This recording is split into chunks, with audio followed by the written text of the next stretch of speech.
Jelang pelantikan Presiden dan Wakil Presiden 20 Oktober mendatang, Presiden Joko Widodo bertemu dengan Presiden terpilih Prabowo Subianto pada Selasa malam. Koordinator Staf Khusus Presiden Ari Dwi Payana menjawab pertemuan tersebut untuk memastikan proses transisi pemerintahan. Ari menyatakan komunikasi Presiden Jokowi dan Prabowo terjalin erat dan intens di setiap kesempatan. Ari menegaskan pertemuan kedua tokoh tersebut diperlukan agar proses transisi pemerintahan berjalan dengan baik dan lancar. Ketua Harian Gerindra Sufmi Dasko Ahmad menyebut pertemuan antara Prabowo Subianto dan Presiden Jokowi pada Selasa malam merupakan hal yang biasa dilakukan. Dasko bilang keduanya saling tukar informasi mengenai transisi pemerintahan. Membicarakan soal transisi yang sebentar lagi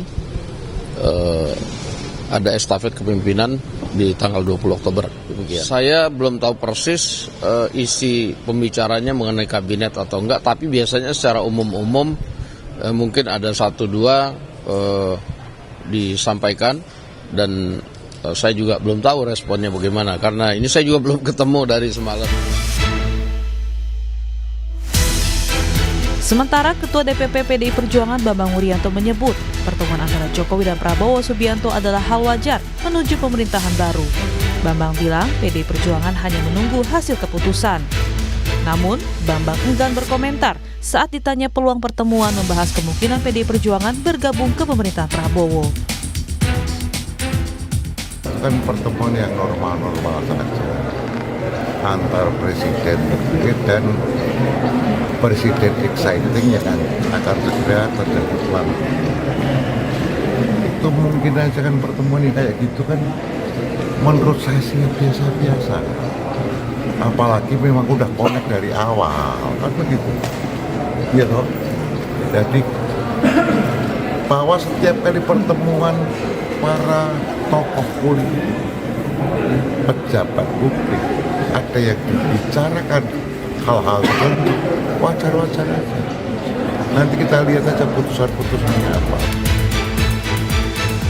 Lalu, akankah pertemuan Presiden terpilih Prabowo Subianto dengan Ketua Umum PDI Perjuangan Megawati Soekarnoputri tetap akan terlaksana?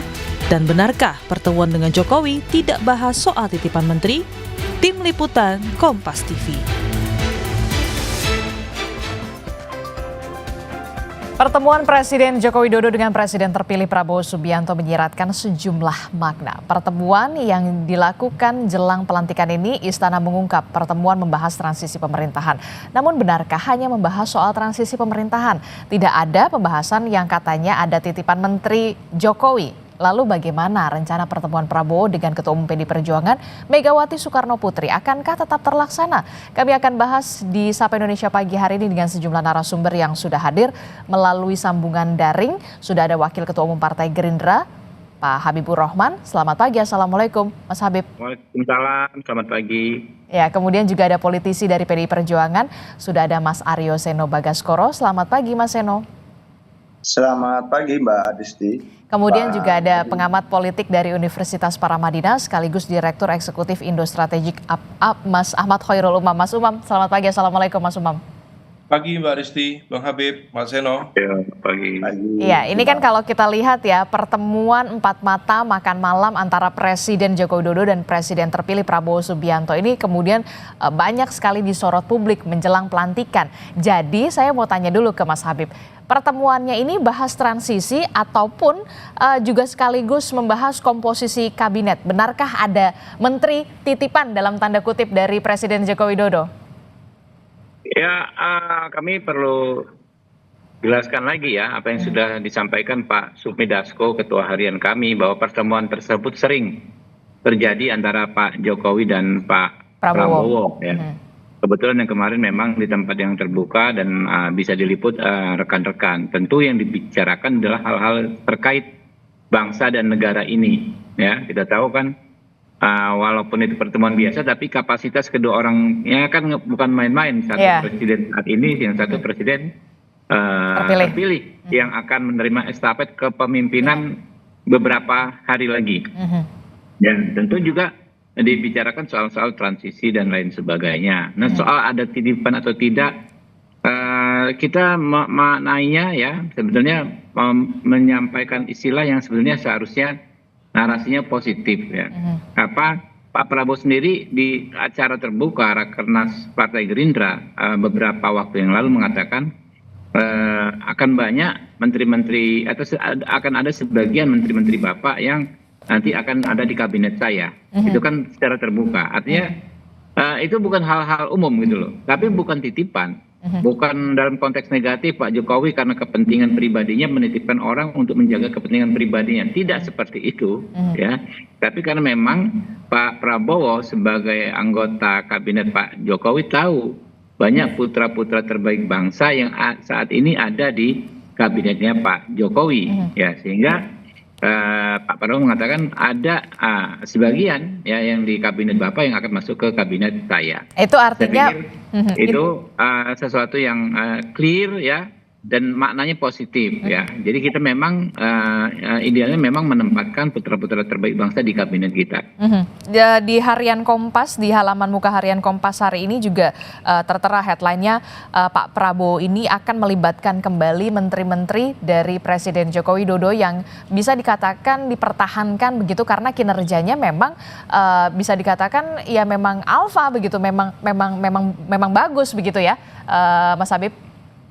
Ya, saya mendengar langsung pernyataan tersebut waktu Rakernas ya. Jadi memang begitu, siapapun apakah saat ini pernah menjabat di kementerian ya atau ada yang belum pernah di kementerian, kalau memang dinilai bagus masuk ke dalam kabinet ya nggak ada masalah menurut saya. Jadi nggak ada masalah sebenarnya ya kalau misalkan Pak Prabowo ini kembali mempertahankan begitu ya menteri-menteri yang dirasa memang kinerjanya bagus di betul, kabinetnya Pak Jokowi begitu ya, Mas Habib ya. Saya ke Mas Seno. Mas Seno, kalau dari PDI Perjuangan sendiri membaca soal pertemuan empat mata antara Pak Prabowo dan juga Pak Presiden Joko Widodo ini, apakah juga berhubungan dengan pertemuan antara Bu Mega dan juga Pak Prabowo yang sebentar lagi juga akan terlaksana ini? Iya, terima kasih Mbak Adisti. Jadi saya rasa kalau kami memandang ini pertemuan yang biasa saja ya. Artinya ya memang dari lama kan kita semua tahu bahwa komunikasi beliau berdua berjalan. Dan di sisi yang lain juga memang di dalam kabinet pemerintahan Pak Jokowi kemarin Pak Prabowo bertugas sebagai Menteri Pertahanan. Jadi buat kami suatu hal yang biasa saja apabila terjadi komunikasi. Apalagi kan Pak Jokowi sudah mengatakan kalau kemudian nanti pasca beliau sudah tidak lagi menjadi presiden akan memilih pulang ke Solo. Sudah ada janji kepada rakyat tidak akan cawe-cawe. Masa iya sih akan ada intervensi dan cawe-cawe? Harusnya kan kita percaya pada presiden, meskipun banyak yang mengatakan banyak hal gitu. Tapi kan beliau sudah bilang begitu. Jadi kami yakin betul bahwa sebenarnya ya pertemuan biasa saja. Dan harapannya begitu. Harapannya tidak ada kemudian teori kebalikan yang terjadi. Seperti yang selama ini banyak orang yang mencatat bahwa saat Pak Jokowi bilang A, ternyata jadinya B. Saat Pak Jokowi bilang B, ternyata yang jadi malah A. Seperti yang dikatakan oleh orang-orang. Kami berharap tentu tidak seperti itu apabila sudah ada janji kepada rakyat. Yang kedua, kita melihat bahwa track record Pak Prabowo sebagai seorang politisi berpengalaman, ketua umum partai, pemenang Pilpres kemarin, saya rasa beliau seorang patriot. Artinya apa? Di dalam membangun kepemimpinannya ke depan, harusnya yang menjadi otoritas utama, pucuk pimpinan tertinggi pada saat beliau menjadi presiden yang nanti, ya Pak Prabowo sendiri. Tidak ada pihak-pihak lain yang seharusnya dapat memberikan dan melakukan intervensi terhadap keputusan yang diambil. Ada ide-ide masuk dari kanan kiri, saya rasa suatu hal yang biasa. Tetapi semestinya pucuk pimpinan tertingginya pengambil keputusannya tetap Pak Prabowo. Dalam hal itu saya rasa hubungan Pak Prabowo dengan banyak pihak tetap berdiri tegak dan independen, termasuk dengan Bu Mega yang hubungannya sudah dibangun sangat lama sekali. Sejak kemudian awal mula dulu reformasi berdiri, kemudian running bersama sebagai calon presiden dan calon wakil presiden, hubungannya dibangun panjang. Lalu berkontestasi secara dewasa di dalam pemilu, 2 kali berada di dalam posisi politik yang berbeda, bahkan kemarin yang ketiga kali di 2024, kembali berada pada posisi politik yang berbeda di Pilpres. Saya rasa ini mendewasakan betul bagaimana hubungan politik dan kemudian hubungan antar personal antara Bu Mega dan Pak Prabowo. Sehingga dalam konteks itu kita sadar bahwa kita dalam posisi yang saling menghormati. Di satu sisi ada pihak yang kemudian berada di posisi yang kritis, di pihak yang lain kemudian ada di dalam posisi yang kali ini merasakan kemenangan Pilpres, dan saya rasa dalam konteks itu hubungan tetap dijaga, tidak ada yang bisa mengganggu hubungan Bu Mega dan Pak Prabowo, dan tidak perlu juga ada yang melakukan perantara hubungan. Saya rasa itu. Oke, sebenarnya kalau kita lihat memang tidak ada hambatan personal antara Presiden terpilih Pak Prabowo Subianto dan juga Bu Mega begitu. Itu artinya pertemuan ya kita nantikan betul begitu ya. Rencananya sih katanya informasinya akhir pekan ini. Mas Habib, benarkah demikian akan terwujud dua tokoh bangsa Pak Prabowo dan juga Bu Mega ini akan segera bertemu? Ya, itu harapan kita ya, bahwa pertemuan bisa terrealisasi. Ya. Memang saya perlu sampaikan, sebelum terjadinya pertemuan, kalau kita bicara soal misalnya rekonsiliasi politik pasca pemilu, ya, yang namanya rekonsiliasi politik, lalu kerjasama politik itu sudah berjalan amat baik saat ini ya. Ya. Per saat ini kita lihat misalnya fraksi Gerindra dan PDI Perjuangan saling support dan saling dukung dalam konteks pemilihan ketua DPR dan ketua MPR. Ya. Kita paling depan menjaga agar undang-undang MD3 ya, yang memungkinkan Mbak Puan Maharani tetap sebagai ketua DPR tidak dirubah ya, karena memang kita harus menghormati komitmen kita bahwa pemenang pemilu legislatif terbanyaklah yang bisa menjadi pimpinan DPR. Betul. Kita paling depan menjaga ya, meyakinkan kawan-kawan bahwa nggak perlu berubah ya, dan kita harus konsekuen. PDI Perjuangan memang berhak mendapatkan kursi ketua DPR. Sebaliknya terjadi sehari setelahnya ketika pimpinan MPR dipilih, gitu kan? Teman-teman PDI Perjuangan paling depan ya, memperjuangkan agar Pak Ahmad Muzani terpilih sebagai ketua MPR. Begitu juga dalam kerja-kerja DPR beberapa bulan belakangan ini, terutama terkait misalnya penyelarasan anggaran ya terkait pemerintahan baru yang akan datang. Ya kan ketua badan anggaran itu kan Pak Said Abdullah, kader PDIP Tulen, ya kan?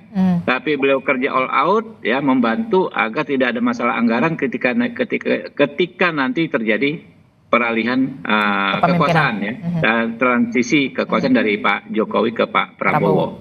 Jadi teman-teman ya, ini juga perlu kita sosialisasikan ke masyarakat ya. Kita adalah partai atau politisi-politisi yang memang sangat-sangat dewasa dalam berpolitik.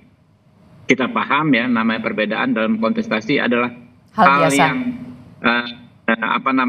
ya memang harus ada ya, karena itu syarat dari demokrasi. Tapi setelah itu kita tetap bersama-sama komitmen bersatu kembali memperjuangkan agenda-agenda kebangsaan kita. Coba lihat dalam beberapa bulan ini tidak ada ya agenda-agenda kenegaraan, agenda-agenda kebangsaan yang disabotase oleh pihak-pihak tertentu. Semuanya berjalan mulus ya, semulus jalan tol sampai dengan pelantikannya Pak Prabowo. Ini mungkin terjadi hanya karena ada kooperasi ya, kerjasama yang amat baik dari rekan-rekan PDI Perjuangan dan rekan-rekan lainnya.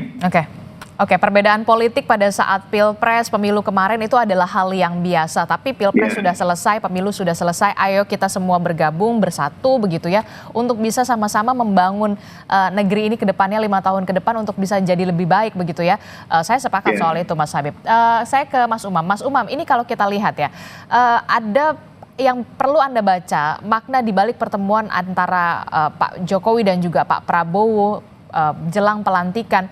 Tentu pastinya membahas salah satunya adalah soal transisi pemerintahan yang tadi Mas Habib sudah mengatakan upayanya ini semulus jalan tol begitu. Apakah juga ini pertemuan juga bisa dikatakan pendahuluan ketika nanti Pak Prabowo juga nanti akan bertemu dengan Ketua Umum PDI Perjuangan Megawati Soekarno Putri, Mas Umam?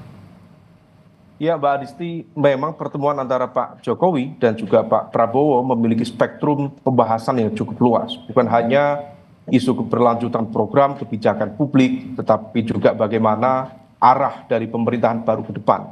Dan kalau misal kita ikuti bagaimana kemudian dinamika perkembangan politik di tanah air, memang rencana pertemuan antara Pak Prabowo dan Bu Mega kemudian memunculkan sejumlah spekulasi, termasuk juga memunculkan sebuah tanda tanya bagi Pak Jokowi dan lingkarannya, sehingga kemudian layak bagi Pak Jokowi untuk bertanya kepada Pak Prabowo, mau dibawa kemana hubungan kita. Karena bagaimanapun juga kalau misal kemudian Pak Prabowo membuka ruang komunikasi dengan Bu Mega, maka hal itu akan memberikan beberapa poin yang sifatnya bernuansa ketidakpastian, terutama terkait dengan positioning dari Mas Gibran sebagai wakil presiden terpilih, termasuk juga Pak Jokowi dan lingkar dekatnya.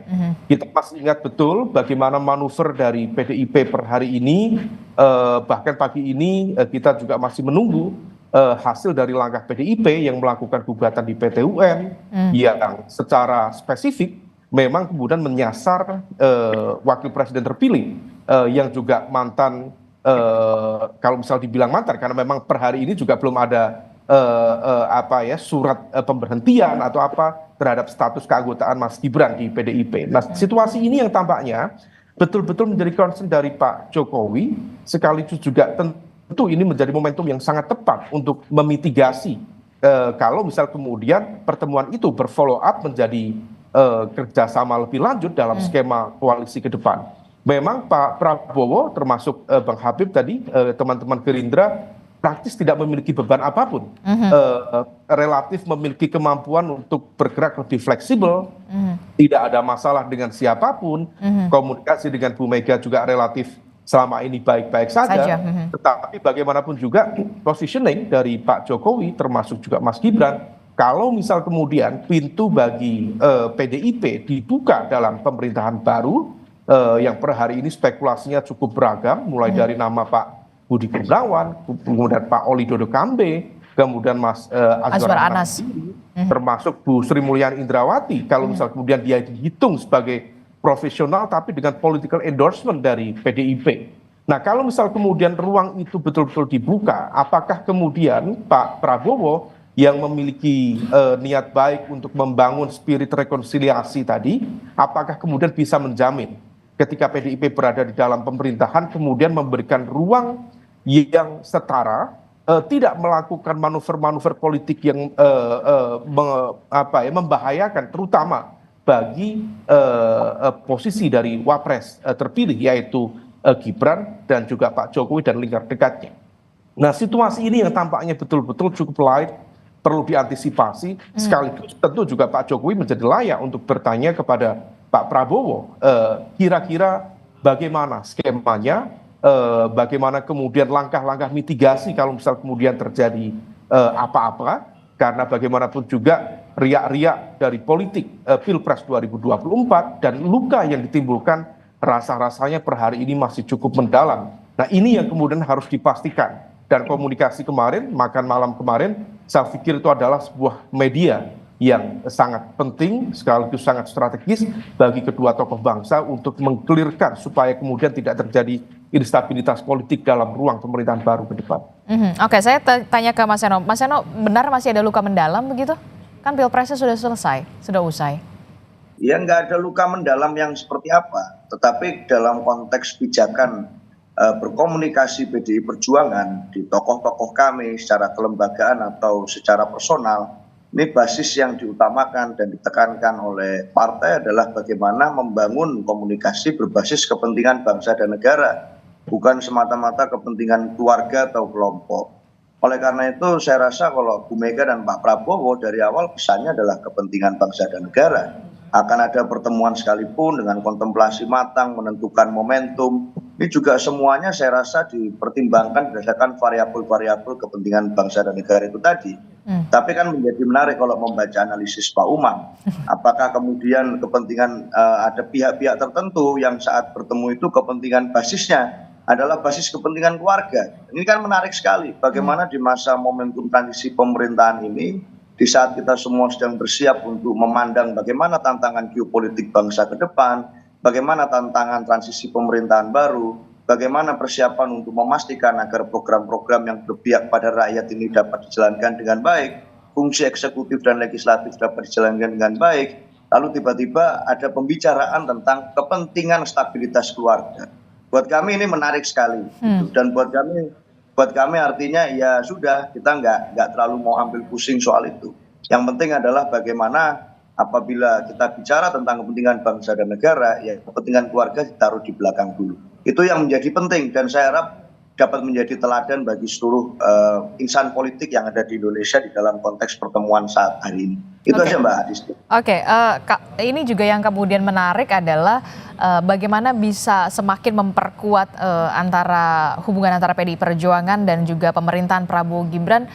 Informasinya nih kalau kata Pak Muzani memang insya Allah ada menteri dari kader PDI Perjuangan. Berapa nama yang kemudian sudah dipanggil satu persatu, sudah ada bocorannya, Mas Habib? Belum ya. Jadi nanti akan diumumkan pada saat yang tepat. Tapi ada kan, pasti ada kan? Karena memang Pak Muzani sudah mengatakan. Kita nggak tahu juga, kita nggak tahu. Mungkin bisa dikonfirmasi kembali ke Pak Muzani. Tapi yang jelas berapa menteri dari partai apa saja, latar belakang profesional atau politik itu kita belum mendapat informasi. Kalau dari PDI Perjuangan sendiri sikapnya seperti apa? Tangan terbuka atau siap ketika memang sudah ada kader PDI Perjuangan yang diminta dalam tanda kutip untuk bisa membantu pemerintahan Prabowo Gibran 5 tahun ke depan sebagai posisi menteri, Mas Eno? Ya sejauh ini kalau dari kami di internal saya belum mendengar ada arahan dari Ketua Umum untuk menyiapkan nama-nama tertentu untuk menjadi menteri. Kalau rumor-rumor yang beredar, spekulasi yang beredar, saya rasa kan suatu dinamika yang wajar, apalagi menjelang adanya pemerintahan baru, selalu ada list nama-nama menteri yang muncul.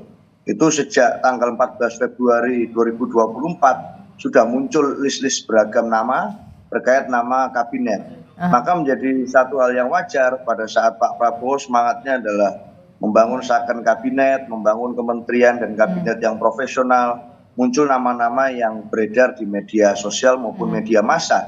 Pak Oli Dondo Kambe misalnya legend di Sulawesi Utara sebagai gubernur. Mas Aswar Anas juga terkenal dengan pembangunan akselerasi di Banyuwangi, termasuk bagaimana mentransformasi Kemenpan RB. Lalu Pak Budi Gunawan juga berperan penting dalam misalnya pertemuan Pak Prabowo dan Pak Jokowi 5 tahun lalu pasca Pilpres 2019 di Tengku Umar. Dan dalam konteks itu saya rasa ini menjadi suatu hal yang wajar kalau kita bicara saat ini nama-nama itu muncul secara profesional. Memang itu adalah nama-nama yang sangat berpengalaman di pemerintahan. Tetapi yang pasti dalam konteks pewacanaan dari kami sampai sejauh ini saya belum mendengar ada arahan khusus untuk kemudian kita meminta jatah tertentu, menyodorkan nama. Saya rasa wacana itu berkembang dengan sendirinya di media sosial dan media Tapi kalau diminta sama Pak Prabowo, apakah Bu Mega dan juga PDI Perjuangan berkenan untuk bisa dikatakan membantu pemerintahan Prabowo Gibran 5 tahun ke depan untuk kader PDI Perjuangan sebagai posisi menteri kalau diminta? Sejauh ini kan kita masih belum mendengar itu dan saya tidak berani untuk melakukan analisis yang berandai-andai. Tetapi dalam konteks membantu pemerintahan ke depan, saya rasa dengan menyodorkan nama terbaik sebagai ketua DPR secara konstitusional ada Mbak Puan di sana. Itu berarti kita siap untuk bekerja sama dan mendukung pemerintahan. Dalam konteks bagaimana? Penyusunan program bersama, penyusunan anggaran, itu harus ada komunikasi dan kerjasama yang baik antara eksekutif dan legislatif dalam koridor tugas negara. Jadi itu sudah bentuk dukungan yang saya rasa dilaksanakan secara profesional dalam konteks tugas negara oleh PDI Perjuangan. Di perannya yang saat ini diberikan oleh rakyat. Itu Mbak Kristi. Oke, karena kenapa saya tanya ini? Karena memang banyak sekali spekulasi ada 3 nama dari PDI Perjuangan yang santer sekali akan menduduki posisi menteri membantu Pak Prabowo dan juga Mas Gibran Rakabuming Raka. Salah satunya adalah Pak Oli Dondo Kambe, kemudian Pak Budi Gunawan, dan juga ada Pak Azwar Anas, kemudian yang juga santer diberitakan untuk bisa masuk ke dalam posisi menteri Prabowo Gibran. Apakah nanti pertemuan antara 2 tokoh bangsa, Pak Prabowo dan juga Bu Mega yang bisik-bisiknya sih katanya akhir pekan ini, apakah juga akan membahas soal itu? Pembahasan soal porsi menteri PDI Perjuangan di pemerintahan Prabowo Gibran. Jangan dijawab dulu Mas Umam, tetaplah bersama kami di Sapa Indonesia Pagi. Usai jeda kami kembali. Terima kasih Anda masih bersama kami di Sapa Indonesia Pagi. Saudara, masih membahas makna di balik pertemuan 4 mata antara Presiden Joko Widodo dan juga Presiden terpilih Prabowo Subianto yang pastinya membahas salah satunya adalah soal estafet transisi kepemimpinan antara Presiden Joko Widodo ke Pak Prabowo Subianto yang kita tahu tinggal beberapa hari lagi pelantikan akan segera digelar. Masih bersama saya melalui sambungan daring sudah ada Mas Habib Burrohman dari Partai Gerindra, kemudian ada Mas Umam dan juga Mas Seno. Saya ke Mas Umam dulu deh. Mas Umam, ini kalau kita lihat ya, pertemuan antara Bu Mega dan juga Pak Prabowo ini kan sebentar lagi akan terlaksana. Katanya sih bisik-bisiknya sih akhir pekan, nggak tahu nih apakah Sabtu atau Minggu.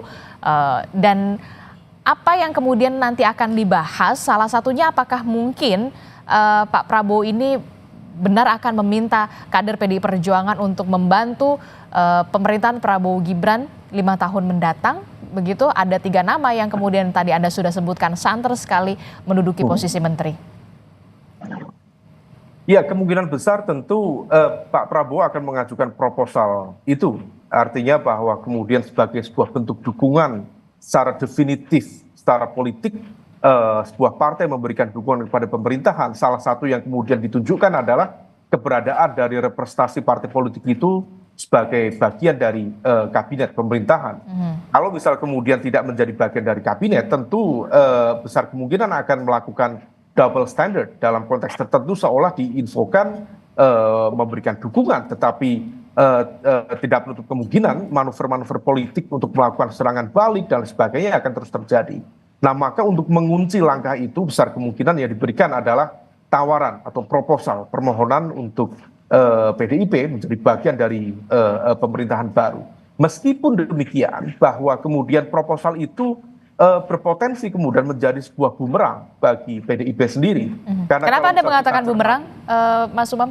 Ya, artinya begini, bahwa kalau misal kita cermati sikap dari PDIP pasca pemilu cukup firm dengan berbagai narasi di sejumlah kesempatan melalui Rakernas, Rapimnas, dengan mengusung narasi Satyam Eva Jayate yang menang pada suatu saat akan yang benar ya, pada suatu saat akan menang. Secara tidak langsung memberikan sindiran dan kemudian dikonfirmasi dalam pidato-pidato para elit di PDIP sendiri yang mengatakan bahwa pemilu 2024 adalah pemilu terburuk sepanjang sejarah. Ada penggunaan kekuasaan negara di sana, penyalahgunaan sumber daya negara dan lain sebagainya. Artinya bahwa kalau misal kemudian secara narasi, argumen yang disampaikan selama ini begitu firm melakukan sikap yang tampaknya memang akan berhadapan-hadapan dengan pemerintahan, tetapi kalau misal kemudian akhirnya PDIP menjadi bagian dari pemerintahan, tentu itu akan menjadi sebuah bumerang yang cukup serius. Meskipun tentu PDIP juga akan berhitung sekaligus juga melakukan langkah mitigasi dengan berbagai argumen yang akan disampaikan kepada publik, sekaligus juga mengklarifikasi mengapa pilihan itu dilakukan. Memang ini tidak mudah, meskipun juga kalaupun kemudian akhirnya PDIP bergabung, itu juga bukan berarti sebagai sebuah simbol menerima apa yang terjadi di pemilu 2024 yang lalu. Ada sebuah adagium dalam tradisi fikih siasah, itu fikih politik Islam, dikatakan bahwa malam ya'rif as-siyasah akatahu siyasah. Barang siapa yang tidak paham cara berpolitik, hati-hati, dia bisa terbunuh oleh politik itu sendiri. Artinya dalam konteks ini, kalau misalnya nanti misalnya PDIP toh akhirnya kemudian menerima proposal dari Pak Prabowo untuk masuk dalam pemerintahan, meskipun sikapnya dalam berbagai kesempatan di Rapimnas, Rakernas cukup firm melakukan serangan secara bertubi-tubi terhadap hasil pemilu 2024 yang lalu, maka bukan berarti itu sebagai sebuah bentuk penerimaan. Bisa saja itu adalah bagian dari siasat, bagian dari strategi untuk melakukan perlawanan balik. Dalam konteks ini kalau misal kita lihat garis relasi konfliktualnya bukan antara PDIP dengan Pak Prabowo, bukan antara PDIP dengan Gerindra, tetapi ada garis konfliktual yang terbangun terutama misalnya antara PDIP dengan Pak Jokowi dan lingkar dekatnya. Nah, ini yang tampaknya sekali lagi kembali lagi dalam konteks pertemuan Pak Prabowo dengan Pak Jokowi tadi betul-betul perlu dimitigasi. Itulah mengapa menjadi layak bagi seorang Pak Jokowi untuk bertanya sekaligus juga memohon komitmen dari Pak Prabowo untuk memberikan ruang sekaligus juga protection supaya kemudian tidak muncul dinamika yang semakin tidak produktif dalam pemerintahan ke depan. Termasuk juga mempertegas hubungan antara Pak Prabowo dan juga Pak Jokowi ini akan dibawa kemana begitu ya, yang tadi juga Anda juga sempat singgung ya Mas Umam ya.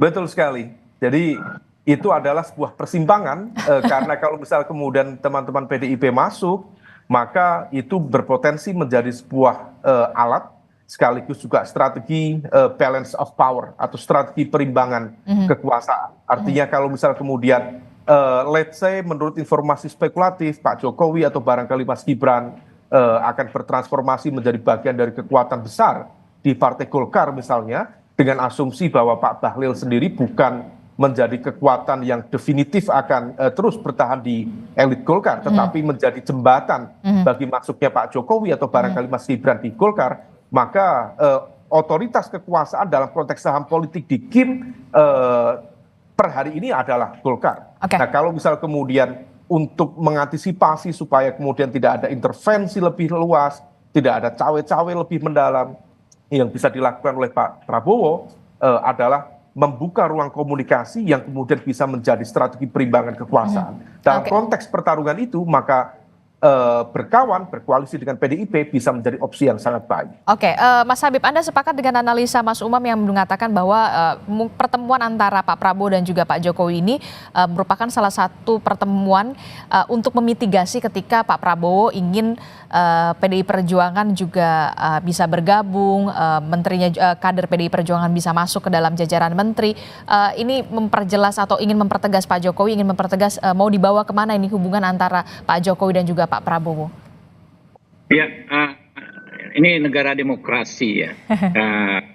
Tapi saya prihatin juga ada tokoh seperti Mas Umam ini menyampaikan spekulasi-spekulasi yang sangat-sangat asumtif dan terkesan sinis sekali ya, terhadap ikhtiar tokoh-tokoh bangsa ini untuk menjalin komunikasi ya, untuk menjalin kesepahaman bahwa ada agenda-agenda besar yang harus kita selesaikan secara bersama-sama. Oke. Ya, nanti sejarah yang akan membuktikan lah ya. Banyak hal yang kemudian dari dahulu diasumsikan oleh teman-teman ternyata kan nggak terbukti. Kejadiannya tidak seperti itu. Nah sekarang kan saya bingung dari mana ya teman-teman bisa membuat cerita-cerita yang asumtif bahwa Pak Bahlil adalah sebagai memberikan jalan untuk Pak Jokowi masuk ke Golkar dan lain sebagainya. Nggak ada basis data dan nggak ada basis informasi sama sekali. Oke. Hanya disampaikan semaunya seperti itu gitu loh. Ya silahkan saja, ini negara demokrasi. Tapi saya yakin ya tokoh-tokoh bangsa kita baik Pak Prabowo, Pak Jokowi, Ibu Mega, persoalan di antara mereka bukan hanya konflik-konflik yang ingin dipelihara oleh teman-teman ini terus gitu loh. Mereka punya pikiran-pikiran besar, cita-cita besar bagaimana negara ini akan maju ke depan, memanfaatkan momentum-momentum yang ada sekarang, bukan sekedar memelihara konflik balas membalas ya kan ya, saling menunggu kesempatan untuk saling menghabisi. Saya pikir nggak juga serendah itulah ya moralitas tokoh-tokoh bangsa kita. Ya, ke depan ya kita ikhtiarkan saja, kita doakan saja bahwa memang apa yang dilakukan oleh teman-teman ini bukan yang disebut tadi siasah atau siasat ya dari bahasa Indonesianya ya, sekedar menunggu kesempatan untuk revenge ya, balas dendam politik, nggak seperti itu kok. Saya pikir ya Ibu Mega punya cita-cita yang sama besarnya dengan Pak Jokowi, dengan Pak Prabowo ya. Bagaimana negara ini bisa melompat ya menjadi negara maju ya, mencapai cita-cita kita bersama. Mungkin itu ya. Saya sorry ini sebentar lagi menyampaikan. Oke, baik. Terima kasih Mas Habib untuk waktunya. Kita nanti mungkin bisa berdialog di kesempatan yang lain. Tapi saya ingin bertanya juga untuk Mas Seno. Mas Seno, kalau memang betul Pak Prabowo nanti akan ada pertemuan dengan Bu Mega, kemudian ada permintaan untuk soal jajaran posisi menteri dari KDR PDI Perjuangan, padahal tadi disebutkan oleh Mas Umam firm sekali sebenarnya PDI Perjuangan ini narasi-narasinya agak cukup keras begitu ya pada saat pemilu yang lalu begitu. Akan berbalik arah atau seperti apa? Bagaimana Anda nanti dan juga PDI Perjuangan bisa memaknai ini, Mas Eno? Ya, terima kasih Mbak Adisti. Satu, saya rasa hingga sejauh ini kami sangat menghargai seluruh proses demokrasi yang terjadi di Republik ini, bahkan dalam konteks kedekatan batin, kedekatan komunikasi, hubungan kami dengan kawan-kawan civil society, hubungan kami dengan kelompok tinggi, kelompok kawan-kawan aktivis pro demokrasi, itu terjalin dengan sangat baik. Beberapa waktu yang lalu Ibu Mega bahkan masih hadir di pentas kesenian Kartar Jasa di Jakarta, yang itu memberikan begitu banyak pandangan kritis tentang kehidupan berbangsa dan bernegara. Waktu Romo Beni Susetyo juga meninggal dunia beberapa waktu yang lalu, Ibu Mega datang ke Malang memberikan penghormatan terakhir. Artinya apa? Komunikasi dan kedekatan secara batin maupun secara fisik dengan kawan-kawan yang concern terhadap persoalan demokrasi di Republik ini menjadi satu pertimbangan penting bagi PDI Perjuangan. Dan itu ekspresinya tampak di dalam berbagai perhelatan politik yang kita lakukan, termasuk di dalam poin-poin rekomendasi Rakernas. Dan hingga sejauh ini saya rasa tidak ada satupun sikap politik PDI Perjuangan yang kritis terhadap pemilu kemarin, itu yang dicabut oleh kami. Konsistensi sikap itu saya rasa masih terus kami jaga dengan baik. Bahkan seluruh kader hari ini diminta untuk fokus pada bagaimana persiapan pemenangan pilkada di daerah-daerah yang begitu penting. Termasuk juga nanti kalau misalkan bergabung di pemerintahan juga tetap akan kritis begitu? Fungsi kontrol dan pengawasannya juga masih akan tetap seperti dulu?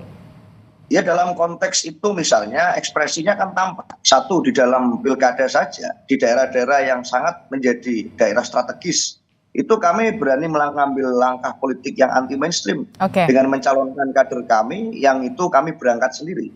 Berbeda dengan kekuatan politik besar yang misalnya berkoalisi, kami mengambil posisi politik yang sangat berbeda. Itu ekspresi politik yang sudah tampak sejauh ini dan memang sudah menjadi realitas politik. Yang kedua adalah bicara tentang sejarah dan DNA panjang PDI Perjuangan, baik berada di dalam pemerintahan, berada di luar pemerintahan, memperjuangkan pemerintahan, bahkan melawan pemerintahan rezim Orde Baru, itu telah menjadi satu garis benang merah bahwa PDI Perjuangan tidak pernah meninggalkan objektivitas di dalam mengambil langkah. Artinya menjadi di luar pemerintahan juga tetap mendukung apabila program-programnya layak didukung. Di dalam pemerintahan pun di era Pak Jokowi misalnya kemarin juga banyak hal yang kami lakukan kritisisme di sana tanpa meninggalkan adab dan etika berpolitik yang baik. Saya rasa itu menjadi satu objektivitas sejarah dalam rekam jejak politik kami. Itu Mbak Adisti. Mas Umam, terakhir Mas Umam, tentu kita semua menantikan begitu ya ketika pemimpin-pemimpin bangsa, begitu tokoh-tokoh bangsa, Bu Mega, Pak Prabowo, Pak Jokowi, bahkan Pak SBY bisa bertemu dalam satu meja membahas soal bagaimana menjadikan Indonesia ini ke depan lebih baik. Tentu kita menantikan itu semua ya. Iya, tentu kalau misal dalam konteks spirit rekonsiliasi tentu sangat baik. Pertemuan-pertemuan para tokoh itu tadi sangat produktif. Apa yang didoakan oleh Bang Habib tadi ya patut untuk diaminkan, layak untuk diaminkan.